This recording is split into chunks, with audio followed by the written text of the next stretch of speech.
VAT এখন অনলাইনে, VAT online সার্ভিসে আপনাকে স্বাগতম। কখনো কখনো আপনার এখানে মেসেজ আসতে পারে ইউর টিআইএন ইজ ইউজড। তার মানে দাঁড়াচ্ছে আপনার এই টিআইএনটি ব্যবহার করে আগে সাইন আপ করা হয়েছে।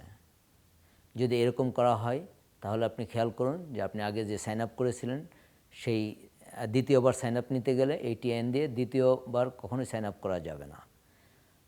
এই সমস্যা সমাধান করার জন্য 16555-এ ফোন দিন, আপনার সমস্যার কথা জানান এবং তারা সমস্যাটি সমাধান করে আপনাকে অবহিত করবে।